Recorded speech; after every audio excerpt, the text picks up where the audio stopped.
क्या हार में क्या जीत में किंचित नहीं भयभीत में, संघर्ष पथ पर जो मिला यह भी सही वह भी सही, हार नहीं मानूंगा रार नहीं ठानूंगा। आइए दोस्तों, आज हम लोग संविधान की प्रस्तावना की बात करते हैं, भारतीय संविधान को आगे ले जाते हुए। और आज हम लोग संविधान की प्रस्तावना की बात करेंगे कि संविधान की प्रस्तावना उद्देशिका में कौन कौन सी बातों को रखा गया है, उसको एक बार हम लोग देखने का प्रयास करेंगे। अगर आप चैनल पर नए हो तो चैनल को लाइक सब्सक्राइब शेयर करें, अपने दोस्तों सहपाठी मित्रों तक पहुंचाएं प्रयागराज यूट्यूब चैनल को, Prayagraj GS research centre Prayagraj के यूट्यूब चैनल को। आइए दोस्तों, हम लोग बात करते हैं प्रस्तावनाओं को, देखते हैं कि इसको किस प्रकार से लिखा गया। हालांकि इसके जो लिखने का क्रम है वो तो आगे पीछे है, पर व्हाइट बोर्ड सीमित है तो उस हिसाब से लिख दिया गया है और इसका लिखने का क्रम अलग है। तो आइए देखते हैं, सारी बातों को इसमें समाहित किया गया है प्रस्तावना में, तो उसको लिखा गया है व्हाइट बोर्ड पर। आइए देखते हैं हम लोग। तो अगर बात करते हैं प्रस्तावना की, तो प्रस्तावना जो प्रस्ताव की अगर बात करते हैं तो सबसे पहले प्रस्तुत इसे किया गया था 13 दिसंबर 1946 को, और प्रस्तुतकर्ता इसके थे जवाहरलाल नेहरू। 13 दिसंबर 1946 को संविधान सभा में इसे प्रस्तुत किया गया, और इसे प्रस्तुत करने वाले जो थे वो पंडित जवाहरलाल नेहरू जी थे। और अब हम लोग प्रस्तावना को देखेंगे कि प्रस्तावना में कौन कौन सी बातों को समाहित किया गया है। इसको देखते हैं तो लिखा है, हम भारत के लोग भारत को एक संपूर्ण प्रभुत्व संपन्न समाजवादी पंथ निरपेक्ष लोकतंत्रात्मक गणराज्य बनाने के लिए तथा उसके समस्त नागरिकों को सामाजिक आर्थिक और राजनीतिक न्याय विचार अभिव्यक्ति विश्वास धर्म और उपासना की स्वतंत्रता प्रतिष्ठा और अवसर की समता प्राप्त कराने के लिए तथा उन सब में व्यक्ति की गरिमा और राष्ट्र की एकता और अखंडता सुनिश्चित करने वाली बंधुता बढ़ाने के लिए दृढ़ संकल्प होकर अपनी इस संविधान सभा में आज तारीख 26 नवंबर 1949 मिति मार्ग शुक्ल सप्तमी संवत 2006 विक्रमी को एतद् द्वारा संविधान को अंगीकृत अधिनियमित और आत्मर्पित करते हैं। ये तो हमारे देश के संविधान की प्रस्तावना की बात हो गई, जिसे उद्देशिका भी कहते हैं। और जो इसमें इंपॉर्टेंट बात किया गया है उसको हम लोग देखते हैं कि इसमें कितने कितने तरह की बात किया गया है। अगर इसमें मूल तत्व की बात करते हैं तो मूल तत्व में देखा जाए तो संबंध इंपॉर्टेंट देखा जाए प्रभुत्व संपन्न समाजवादी पंथ निरपेक्ष और लोकतंत्रात्मक। प्रभुत्व संपन्न, संपूर्ण प्रभुत्व संपन्न की बात किया गया है, समाजवादी पंथ निरपेक्ष और लोकतंत्रात्मक गणराज्य, ये जो है इसके महत्वपूर्ण मूल तत्व हैं। और इसके बाद देखा जाए इसमें कि कितनी प्रकार की न्याय की बात किया गया है, तो प्रस्तावना में 3 प्रकार की न्याय की बात किया गया है। समस्त नागरिकों को सामाजिक न्याय की बात किया गया है, और आर्थिक न्याय की बात किया गया है, और राजनीतिक न्याय की बात किया गया है। तो 3 प्रकार की न्याय की बात हो गई, सामाजिक आर्थिक और राजनीतिक न्याय की बात हो गई। और समता की बात करते हैं तो इसमें 2 प्रकार की समता, प्रतिष्ठा और अवसर की समता। प्रतिष्ठा और अवसर की समता, 2 प्रकार की समता की बात किया गया है। और स्वतंत्रता की बात करें तो 5 प्रकार की स्वतंत्रता की बात किया गया है। इसमें प्रतिष्ठा और अवसर की समता प्राप्त कराने के लिए तथा उन सब में व्यक्ति की गरिमा और राष्ट्र की एकता और अखंडता को सुनिश्चित करने वाली बंधुता को बढ़ाने के लिए, ये सारी चीज़ें इसमें प्रोसेस में दिया गया है। और इसमें हम स्वतंत्रता की बात करें तो इसमें 5 प्रकार की स्वतंत्रता, विचार अभिव्यक्ति की स्वतंत्रता, विश्वास की स्वतंत्रता और धर्म की स्वतंत्रता और उपासना की स्वतंत्रता, मतलब 5 प्रकार की स्वतंत्रता की बात प्रस्तावना में बताई गई है। 2 तरह की समता की बात किया गया है। अगर इसको एक बार हम लोग मिटा के सारी चीज़ों को पुनः एक बार स्पष्ट रूप से देख लेते हैं तो ज़्यादा बेहतर रहेगा। और संविधान की प्रस्तावना से आए दिन क्वेश्चन आते हैं इसका। अच्छा, सुप्रीम कोर्ट में इसके बहुत सारे मुकदमे चले और इसमें अलग अलग मुकदमों में अलग अलग चीज़ों को बताया गया। जैसे इसमें सबसे चर्चित मुकदमा रहा केशवानंद भारती बनाम केरल राज्य 1973।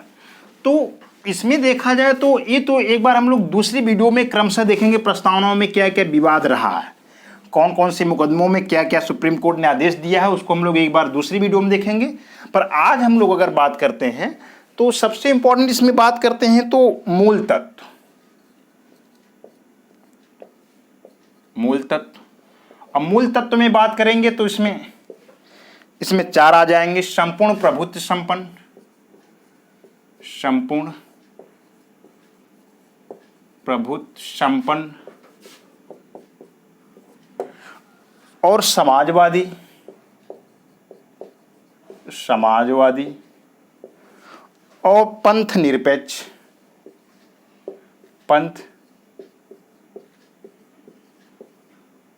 निरपेक्ष। फिर आ जाता है लोकतंत्रात्मक गणराज्य,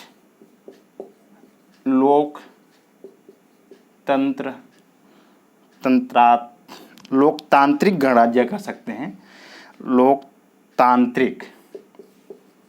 लोकतांत्रिक गणराज्य।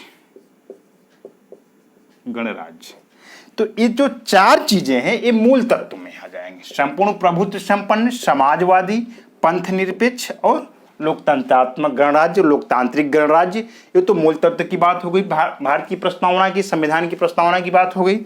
अगर इसमें उद्देशिका के जो विषय वस्तु है उसमें अगर समता की बात करें, प्रतिष्ठा और अवसर की समता, प्रतिष्ठा और अवसर की समता, अवसर की समता। मतलब समता की बात करें तो दो प्रकार की समता की बात हो गई। इसमें दो प्रकार की समता की बात हो गई। समता कितना है? दो। प्रतिष्ठा और अवसर की समता की बात किया गया है। और न्याय की बात करें तो तीन प्रकार की न्याय की बात किया गया है। तीन प्रकार की, सामाजिक, आर्थिक और राजनीतिक।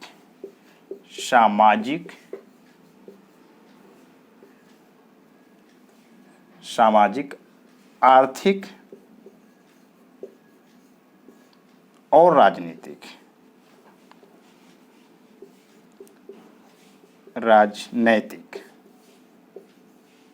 राजनीतिक। तो इसमें तीन प्रकार की न्याय की बात किया गया है, दो प्रकार की समता की बात किया गया है, सामाजिक न्याय की बात किया गया, आर्थिक न्याय की और राजनीतिक न्याय की बात किया गया है। और पांच तरह की स्वतंत्रता की बात किया गया है। पांच तरह की स्वतंत्रता की बात किया गया है इस प्रस्तावना में।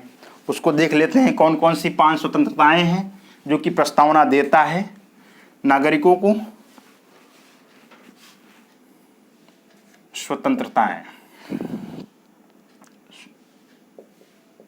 स्वतंत्रता इसमें पांच तरह की है। विचार, अभिव्यक्ति, धर्म। विचार, अभिव्यक्ति, धर्म और विश्वास और उपासना।